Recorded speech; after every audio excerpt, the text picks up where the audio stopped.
Sir please, अब मुझे math के पेपर में मुझे पास कर दें। सर ने कहा कि जब तुम्हारा पेपर ठीक हुआ ही नहीं, तुम्हें कैसे पास कर दो प्लीज। अब मेरा पेपर है, आप जैसा कहेंगे मैं वैसा करने के लिए तैयार हूँ। कमरे में कोई और मौजूद नहीं था मेरे सर और मैंने सर के हाथ पर हाथ रखा तो सर ने मेरी तरफ गौर से देखा, क्योंकि ये मास्टर का पेपर था। अगर मैथ का पेपर मेरे पास ना हुआ तो मैं डिग्री नहीं ले पाऊंगी, इसलिए मैं हर कीमत पर पेपर पास करना चाहती थी। इसलिए मैंने कहा कि आप मेरी बात मान लें। सर ने कहा कि सच में तुम मेरी हर बात मानोगी? हाँ, मैं आपकी हर बात मानूंगी, आप जैसा चाहेंगे। तो उन्होंने कहा कि ठीक है, मैं तुम्हारे पेपर में अच्छे नंबर लगा लेता हूँ। तुम्हें बस कुछ वक्त मेरे साथ गुजारना पड़ेगा और तुम समझ रही हो कि मैं क्या कहना चाहता हूँ। जिस पर मैंने कहा हाँ, हाँ सर, मैं समझती हूँ, आपको चाहिए वही आपको मिलेगा, लेकिन अब बस पेपर में मुझे अच्छे नंबर दे दें। उन्होंने इसी वक्त मेरा पेपर निकाला और मेरे सामने मेरे पेपर पर उन्होंने नंबर लगा दिया। मैंने कहा कि मैं आपको खुश करूंगी, आप जैसा चाहेंगे कर पाएंगे। जिस पर सर ने कहा कि सच मैं, तुम मुझे नहीं रोकोगी? हाँ, मैं आपको कह रही हूं कि आप जैसे चाहेंगे, जिस तरह और सुकून हासिल करना चाहेंगे, मैं आपको नहीं रोकूंगी, लेकिन आप मुझे पेपर में उससे भी ज्यादा नंबर दे सकते हैं। उन्होंने 95 नंबर लगा दी है। मैंने कहा सर, 100 में से साबित नियत में नंबर उजाते हैं, और मैंने खुद ही उनकी पेंसिल को पकड़ा और अपने 100 नंबर कर लिया। सर ने कहा कि ठीक है, जैसी इस पेपर तुम्हें पूरे नंबर मिले हैं, इस वक्त तुम भी मुझे किसी भी बात पर मना नहीं करोगे। मैं जैसे चाहूंगा वैसे खेलूंगा, मैं अपनी मोहब्बत अपनी शर्त पर करता हूँ। मैंने ठीक है, मैं सर की बात समझ चुकी थी। मुझे अच्छी तरह से पता चल चुका था कि ये सब कुछ क्यों कह रहे हैं। सबको मैंने कहा कि आप बेफिक्र हो जाएं, आपने मेरी बात मानी है ना, तो मैं भी अब आपकी हर बात मानूंगे। सर की हर बात मानने पर मजबूर थी। मेरा ये पहले एक बवाय फ्रेंड नहीं था, मेरे बवाय फ्रेंड था। मैं उसके साथ पहले भी मोहब्बत करती थी।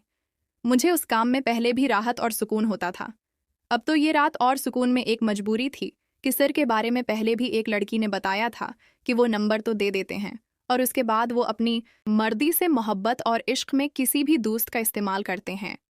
मैं भी उनके दोस्त बन चुकी थी और मैं भी अब फैसला कर चुकी थी कि मैं सर को खुश कर दूंगी, क्योंकि अक्सर लड़कियों के नंबर लगवाने होते हैं आवर वसीम सरगरम पोजीशन, तो लड़कियों के मामले में पहले भी इतनी ज्यादा ठीक नहीं थी।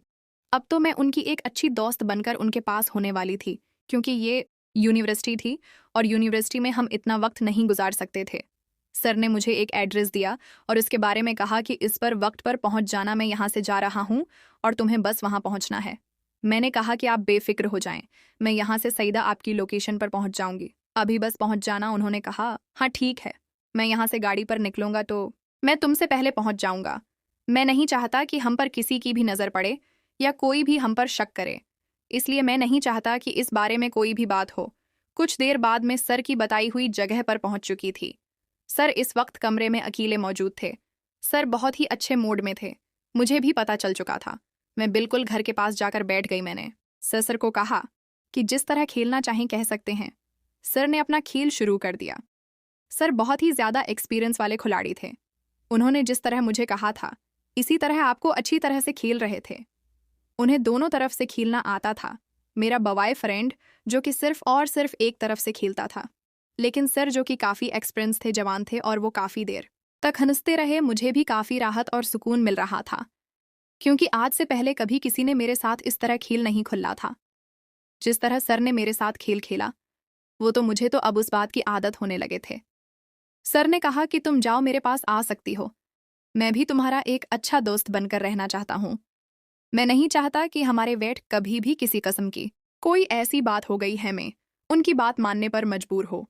मुझे समझ नहीं आ रही थी कि मैं अब इस सवाल का जवाब क्या दूं, लेकिन जो भी है, आखिरकार मैंने उन्हें उम्मी जवाब दे दिया गया था।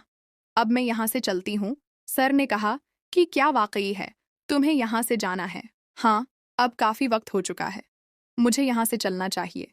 अब इस बात को काफ़ी वक्त भी हो चुका था। घर वाले में सोच रहे होंगे कि मैं कहाँ चली गई। उर्दू एक्स्ट्रा कोई क्लास नहीं थी, जिसकी वजह से मैं बहुत ही ज़्यादा परेशान थी कि अगर कोई ऐसी बात होगी तो फिर क्या होगा। इसलिए मैं बहुत ही ज़्यादा परेशान होकर वहाँ से चली गई और अब घर पहुँच चुकी थी। घर वालों से पूछा कि तुम लेट क्यों आई, तो मैंने कहा कि बस एक दोस्त के यहाँ चली गई थी। अब बहुत ज़्यादा कश्मीरी मास्टर की डिग्री कंप्लीट हो चुकी थी, फिर मिस्र से कभी कभी राब्ता हो जाता जब मेरा खुद का खेल खेलने का मॉड होता है। उसके बाद एक दो लड़कियों ने मुझे नंबर भी कहीं, तो मैंने सर को कहकर नंबर लगा दिए। लेकिन इस बार इन लड़कियों में से किसी को भी वसिया करके पास नहीं भेजा, मैं खुद ही उनके पास चली जाती थी। इस तरह हमारा अच्छा वक्त गुजर रहा था। कुछ अरसे बाद मेरी जाब होगी, मैं जब पर आओगी, और फिर मेरी शादी कर दी गई। फिर मैं वसीम सर के राब्ते में नहीं थी और न ही कभी उनके पास गई। फिर कभी भी उनसे राब्ता नहीं किया। फिर मैं सिर्फ और सिर्फ अपने शवहर ही के होकर रह गई।